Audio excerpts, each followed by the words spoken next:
How do the same spirals, circles, and special ratios keep appearing from seashells to temple plans? And what does modern science say about why these forms captivate us?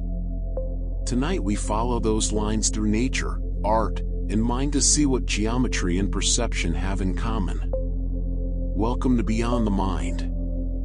Tonight we trace patterns that recur across scales and cultures, spirals that curl through shells and galaxies, concentric circles that frame altars and icons, and repeating motifs that feel both ancient and immediate. We'll move between story and explanation, a clear, human account of sacred geometry, an accessible introduction to fractals and self-similarity, an account of why our brains respond the way they do, and a short 2-minute contemplative spiral practice you can try at the end.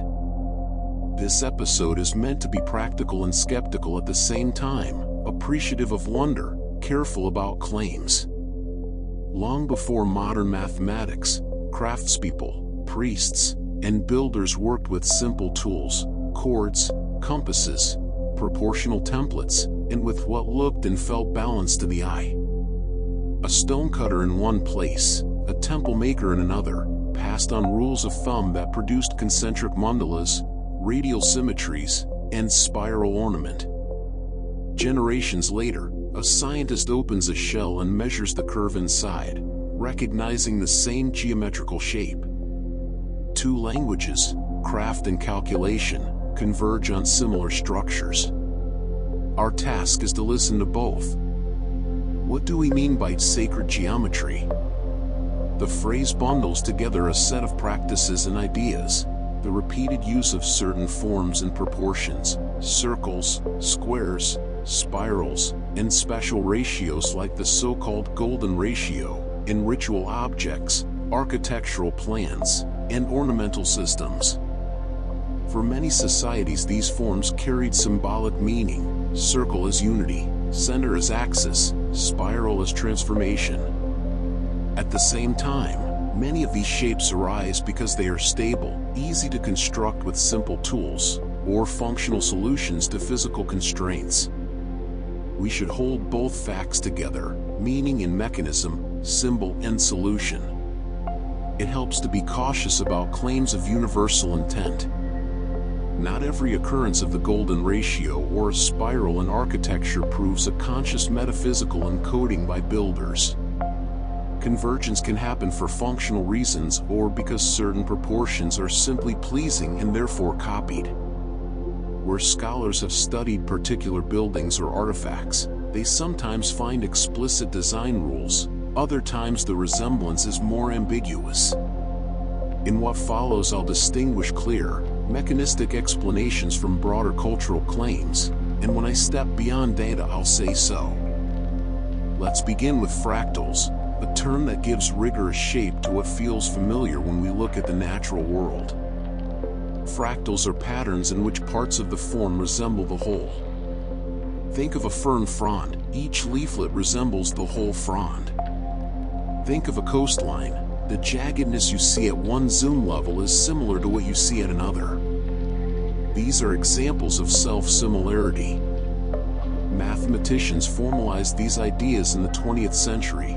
Benoit Mandelbrot's work popularized the phrase fractal and showed how simple iterative rules can produce astonishing complexity. Fractals come in two kinds. Some are exact. They repeat the same pattern at every scale with precise mathematical rules. Many natural fractals are statistical. They show a kind of repeating roughness but with variation. A coastline is not exactly the same when magnified. It's similar in texture. Both kinds share a property that matters for perception and design: complexity that scales with magnification in a consistent way. A related concept is fractal dimension. Unlike familiar dimensions, a line is one-dimensional, a plane two-dimensional. Fractal shapes can have non-integer dimensions. That language describes how detail increases as you zoom in. A wiggly coastline can fill space more than a line but less than a full plane. Its fractal dimension quantifies that in-between quality. For our purposes, fractal dimension lets researchers compare textures. Some patterns are very smooth, low dimension, some are highly complex, high dimension, and many natural scenes lie in a middle range. Now consider spirals. Spirals are both visually immediate and mathematically elegant. Many biological spirals are well modeled by the logarithmic spiral. The basic reason for that appearance is simple. If a structure grows by adding material at its edge while preserving its orientation or growth angle, the resulting outline is a logarithmic spiral. That rule explains why certain shells, unfurling fern fronds, and some flower forms take that shape. Spirals also appear in galaxies and weather systems because similar dynamic constraints, rotation, conservation of momentum, or iterative growth, produce comparable geometry at wildly different scales. One specific family of patterns that people often notice in plants is Phyllotaxis, the arrangement of leaves, petals, or seeds. In many plants, the packing of seeds or leaves follows simple rules that maximize exposure to light or minimize shading of younger organs. When a new element is placed at a fixed angular offset from the previous ones, efficient packing emerges. The angles that solve that problem often produce spirals that can be counted and described by Fibonacci numbers. The golden angle, approximately 137.5 degrees, is one of those offsets that produces efficient, non-overlapping packing. The upshot is that the beautiful spiral arrangements in sunflower heads and pine cones are not mystical secrets but emergent solutions to packing and growth constraints. Human designers have long noticed these efficient, repeating structures and sometimes imitate them. An artisan with a compass can generate radial symmetry and repeated fractions of the circle that are easy to scale. A mason can use parts of a geometric grid to proportion a facade so that light and sight line fall exactly where intended. Over centuries, such practical advantages combine with symbolic meanings. A circle as the heavens, a square as earth, and motifs become codified into rituals, architectural treatises, and craft schools. Repetition across generations stabilizes forms and amplifies their perceived sacredness. So far we've touched mechanics and craft. Why, then, do many people find these forms aesthetically pleasing, calming, or mesmerizing? Perceptual science offers plausible answers that are compatible with the fractal story. One influential idea is efficient coding. Sensory systems evolve to process the statistics of the environments in which organisms live. Natural scenes, trees, clouds, rivers, rock faces, often contain scale-invariant textures. The early visual system appears adapted to those statistics. Patterns that match those statistics can be processed more efficiently, and that efficiency may be experienced as ease or pleasure. Related to that, a number of studies across labs have found that people tend to prefer images of intermediate complexity. Extremely simple images are boring, extremely complex images are chaotic or stressful. Fractal images with intermediate fractal dimension often hit a sweet spot, enough structure to engage attention, enough variety to avoid monotony. Research has shown that images in that intermediate range can also produce calmer physiological responses in some experimental settings. That suggests an embodied explanation for why fractal patterns appear relaxing or pleasing to many viewers. Symmetry and radial forms also interact with attention in predictable ways. Radial symmetry naturally draws the eye inward toward a center. Spirals guide the gaze along a smooth curve. Repeating motifs provide rhythmic information that the visual system can quickly decode.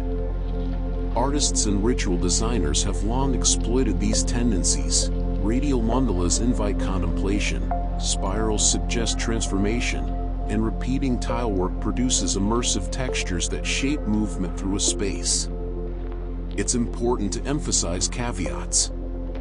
Not everyone finds the same patterns pleasing. Cultural learning, individual experience, and context matter hugely.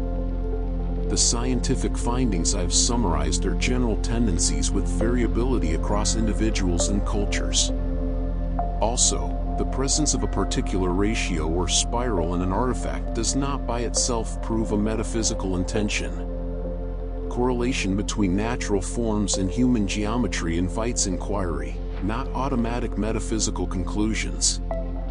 To make these ideas concrete, let's examine a few case studies. First, the nautilus shell.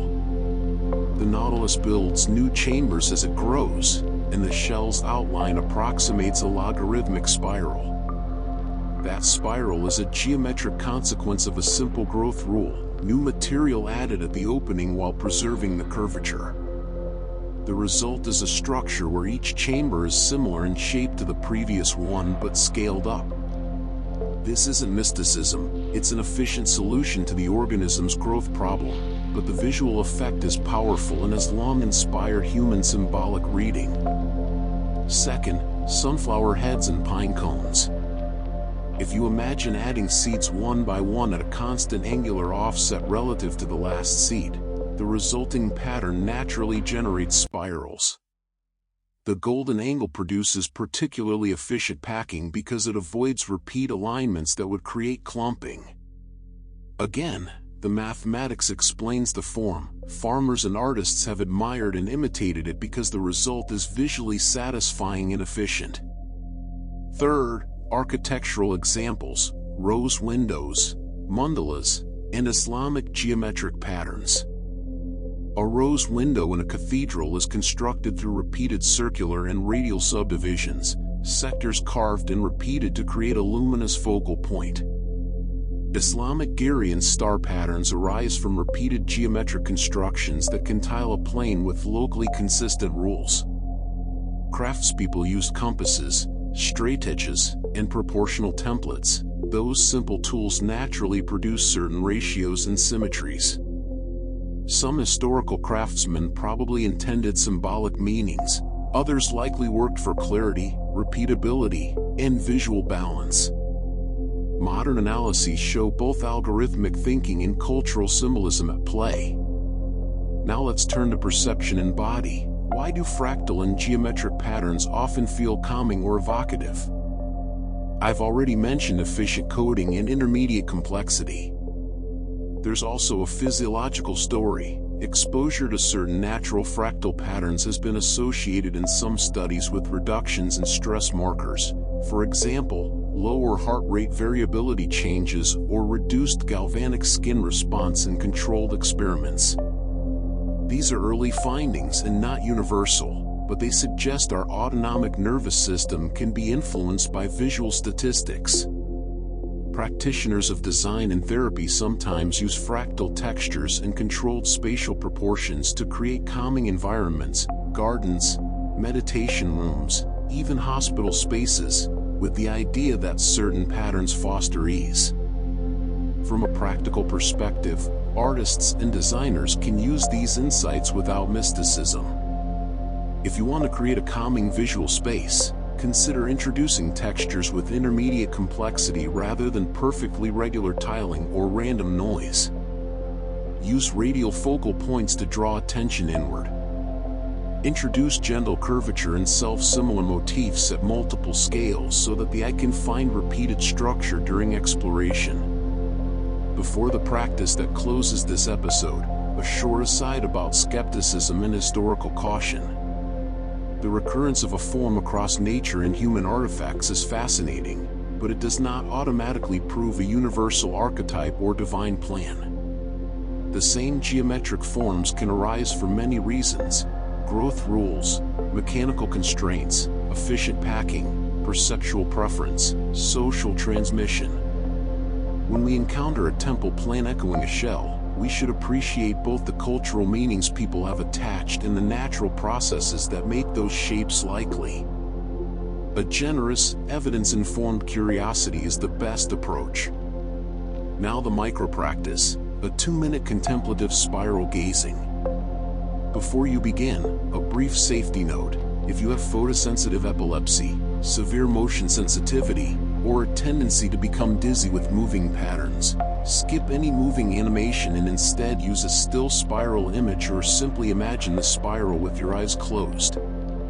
Otherwise, this practice is gentle and short. Find a comfortable seated position where you can relax for 2 minutes. Place a spiral image or drawing at a comfortable distance. If you prefer, draw a simple spiral by hand on a sheet of paper. Allow your posture to be relaxed but alert. Breathe naturally. Bring your attention softly to the spiral. Don't force your eyes to stare, allow them to rest. With each out-breath, let your gaze widen so you can take in the curve of the spiral rather than focusing on one point. Notice the line, the way the curve turns, any small variations in width or shading. If thoughts arise, gently note thinking and return to the image.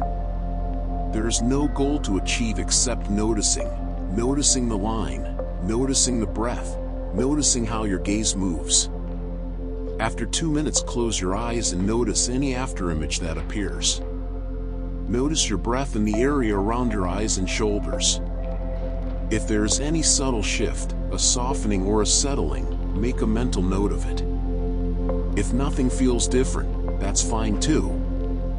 The practice trains attention. Subtle changes can accumulate over days. If you want to continue this as a daily micro-practice, a simple habit is helpful. 2 minutes at the end of the day, 3 or 4 times a week for a month. Keep a one-line journal. Day 1, afterimage red. Day 2, shoulders softer. Day 3, more detail noticed, and so on. Small, repeated exposures tend to recalibrate what you notice and how you respond.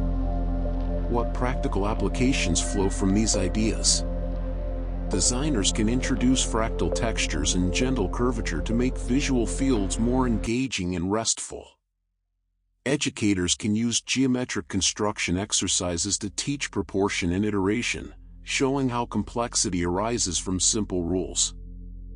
Therapists and clinicians exploring environmental design may consider fractal patterns among several factors that influence stress and attention. These are not magic cures but potential elements in larger interventions.